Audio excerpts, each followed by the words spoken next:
Hello বন্ধুরা, welcome to my channel.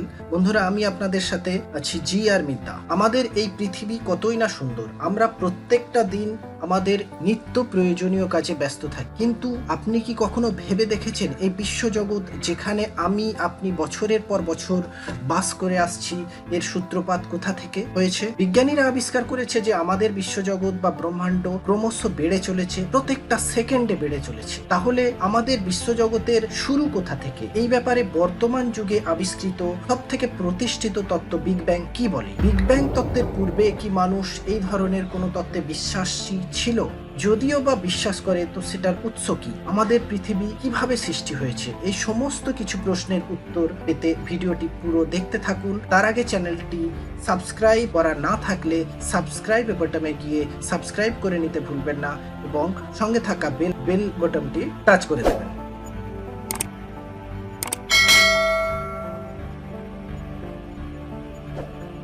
তাহলে চলুন বন্ধুরা, ভিডিওটা শুরু করা যাক।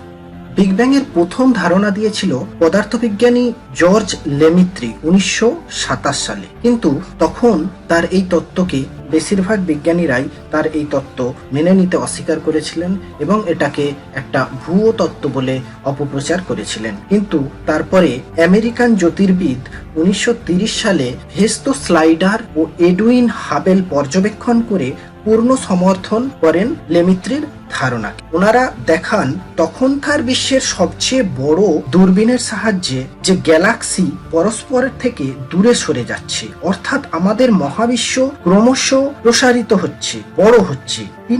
ওনারা এটাও লক্ষ্য করেছিলেন দূরবর্তী গ্যালাক্সিগুলো কাছের গ্যালাক্সি থেকে ক্রমশ বেগে দূরে সরে যাচ্ছে, অর্থাৎ দূরবর্তী গ্যালাক্সিগুলো কাছের গ্যালাক্সি থেকে আরো বেশি গতিতে দূরে সরে যাচ্ছে।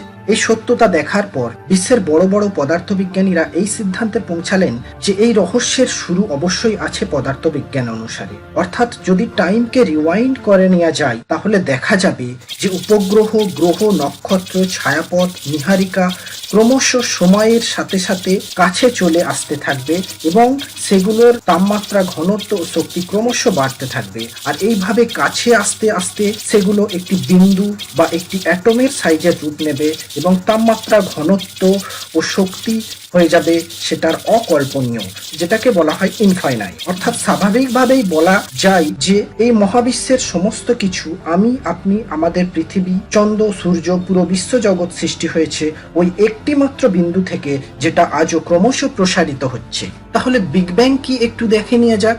বিগ ব্যাং এর অর্থ হলো এই আজ থেকে প্রায় 1380 কোটি বছর আগে এই মহাবিশ্ব, ব্রহ্মাণ্ড, সমস্ত কিছু, আপনি, আমরা যা কিছু অনুভব করি, দেখি, সমস্ত কিছুর উৎস হলো একটি অতি ক্ষুদ্র পুঞ্জীভূত বিশাল শক্তিশালী একটি বিন্দু, যেটা ছিল একটি অ্যাটমের সাইজের থেকেও ছোট্ট একটি পয়েন্ট, অর্থাৎ সিঙ্গুলারিটি পয়েন্ট। বিগ ব্যাং মতে বলছে কোনো এক অবস্থায় কোনো বিশেষ কারণে এই অ্যাটমের প্রসারণ বা ইনফ্লেশন খুব দ্রুত গতিতে হয়ে থাকে, যেটা আলোর গতিবেগের থেকে অনেকটাই বেশি দ্রুত গতিতে, অর্থাৎ এক মহাবিস্ফোরণ ঘটে। আর এই সিঙ্গুলারিটি পয়েন্ট থেকে মহাবিস্ফোরণের ঘটনাকেই বৈজ্ঞানিকরা নাম দিয়েছেন বিগ ব্যাং। এই মহাবিস্ফোরণের পর কোটি কোটি বছর ধরে বিশুদ্ধ শক্তি ব্রহ্মাণ্ডের চারিদিকে ছড়িয়ে পড়তে থাকে এবং এই সময় মহাবিশ্ব আস্তে আস্তে ঠান্ডা হতে শুরু করে। আর এই বিশুদ্ধ শক্তি থেকে তৈরি হয় ম্যাটারের ছোট ছোট অ্যাটমিক পার্টিকেল রূপে, যেগুলোকে আমরা বলে থাকি অ্যাটম। ইলেকট্রন, প্রোটন, নিউট্রন, এই সমস্ত কণার গঠন হয়ে থাকে। আসলে তখন দুটি পদার্থের সৃষ্টি হয়, এক হলো ম্যাটার ও দ্বিতীয়টি হলো অ্যান্টিম্যাটার।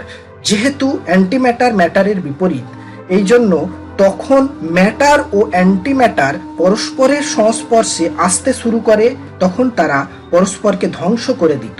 ভাগ্যক্রমে ম্যাটার অ্যান্টিম্যাটারের থেকে কিছুটা বেশি ছিল। সমস্ত কিছু ধ্বংস হয়ে যাওয়ার পর একটা ম্যাটারের বড় অংশ রয়ে যায়। যেহেতু এটিকে ধ্বংস করার জন্য কোনো অ্যান্টিম্যাটার ছিল না, কালক্রমে ম্যাটারের ওই বড় অংশটির বিস্ফোরণ ঘটে যায়, যেটা আমাদের জন্য ছিল খুবই ভাগ্যবান, কারণ ওই অংশটা থেকেই আমাদের মহাবিশ্বের সৃষ্টি হবে। ম্যাটারের ওই অংশটির জন্যই গ্রহ, উপগ্রহ, নক্ষত্র, ছায়াপথের সমন্বয়ে গঠিত মহাবিশ্বের অস্তিত্ব ঘটে। শুরুর বিগ ব্যাং অর্থাৎ মহাবিস্ফোরণের ফলে এই মহাবিশ্বের উৎপত্তি ঘটে, আর ম্যাটারের এই অংশটির বিস্ফোরণের ফলে মহাবিশ্বের ভেতরের অংশের উৎপত্তি ঘটে। ম্যাটারের ওই টুকরোটার বিস্ফোরণের পর সমস্ত কিছু ঠান্ডা হয়, অবশেষে সমস্ত কিছু তৈরি হতে শুরু হয়ে যায়। ধুলোর মতো দেখতে এই মহাবিশ্বে এক প্রকার শক্তি কাজ করতে শুরু করে, যার ফলে সমস্ত পরমাণু নিজেদের মধ্যে জুড়তে থাকে, একে অপরের দিকে আকর্ষিত হতে থাকে, যেটা অন্য কোনো শক্তি আর নয়, যেটা হলো মহাকর্ষ শক্তি। শুরুর দিকে মহাবিশ্বে সাধারণত হাইড্রোজেনের পরমাণু অবস্থান করত। মহাকর্ষ বল এই হাইড্রোজেনের পরমাণুগুলোকে সংকুচিত করতে থাকে। সে সময় যে সমস্ত জায়গায় হাইড্রোজেনের পরমাণু মহাকর্ষ বলের ফলে একসঙ্গে হয়ে যেত, সে জায়গার তাপমাত্রা লক্ষ ডিগ্রির অধিক পৌঁছে যেত। এইভাবে কম্প্রেস হতে হতে এবং তাপমাত্রা বাড়তে বাড়তে এক নতুন প্রক্রিয়া শুরু হয়ে যায়, যেটাকে বলা হয় নিউক্লিয়ার ফিউশন, যার ফলে প্রচুর পরিমাণ শক্তি বার হয়ে আসে।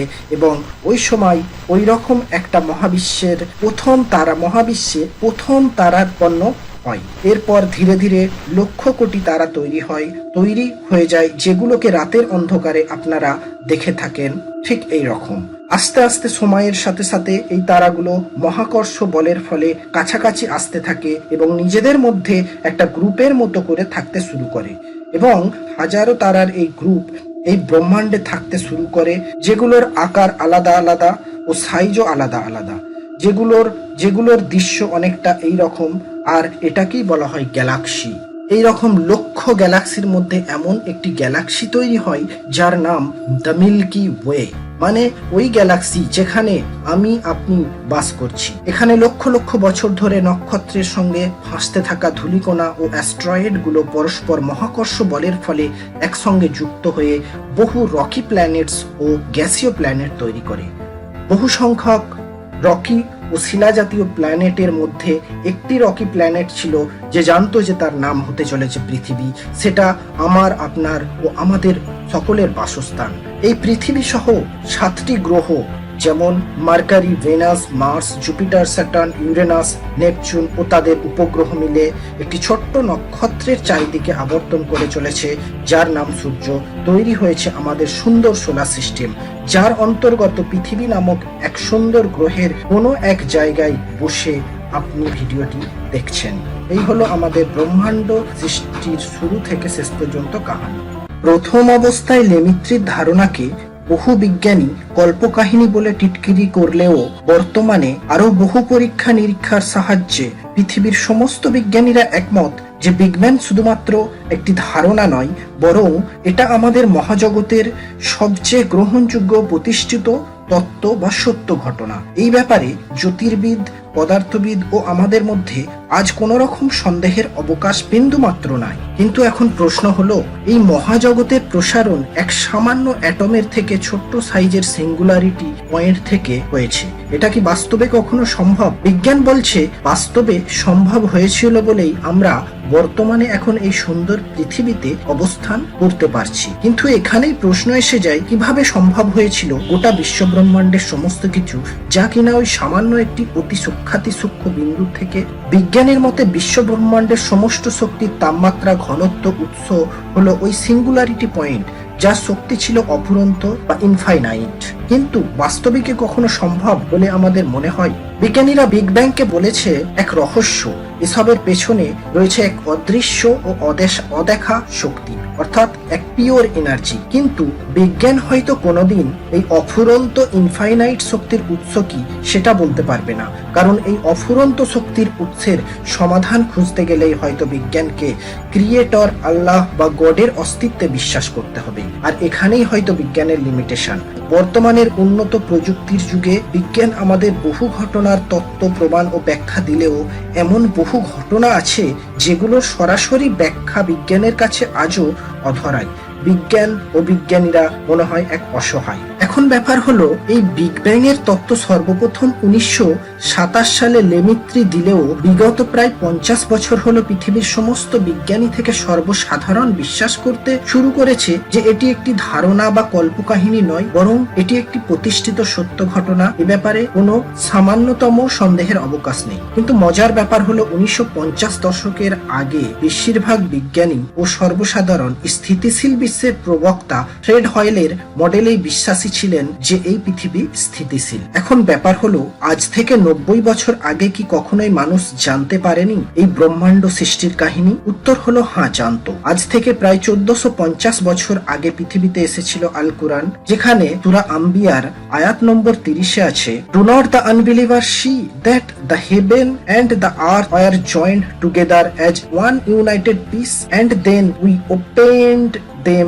And that we made from water every living thing, so will they not believe? যার বাংলা অর্থ হলো, যারা অবিশ্বাস পোষণ করে তারা কি ভেবে দেখে না মহাকাশ মণ্ডলী ও পৃথিবী অতপ্রতভাবে মিলেমিশে ছিল, অতঃপর আমি উভয়কে পৃথক করে দিলাম, আর আমি সকল প্রাণবান জিনিসকে জল থেকে সৃষ্টি করলাম, তবু কি তারা বিশ্বাস করবে না? তাহলে বোঝা গেল বিগ ব্যাং এর ধারণা, এই মহাবিশ্ব সৃষ্টির কথা বিজ্ঞান উন্নত হওয়ার অনেক আগেই, অর্থাৎ প্রায় 1450 বছর আগে মানুষ জানতে পেরেছে। বিজ্ঞান শুধুমাত্র এটার ব্যাখ্যা আজ দিয়ে গেছে। আর এই জন্যই প্রয়োগবাদের জনক, father of empiricism, scientist cum philosopher Francis Bacon বলেছিলেন প্রায় 300 বছর আগে, a little knowledge of science makes man an atheist, but an in depth study of science makes him a believer in God. অর্থাৎ বিজ্ঞানের অল্প জ্ঞান মানুষকে নাস্তিক বানায়, কিন্তু বিজ্ঞানের গভীর জ্ঞান থাকলে আপনি অবশ্যই ঈশ্বরের প্রতি বিশ্বাসী হবেন। তো আজ বন্ধুরা এই পর্যন্ত। এইরকম ইনফরমেটিভ ও গুরুত্বপূর্ণ ভিডিও পেতে চ্যানেলটি সাবস্ক্রাইব করে রাখবেন। ভিডিওটি ভালো লাগলে লাইক, শেয়ার ও কমেন্ট করতে ভুলবেন না। Thank you for watching this video.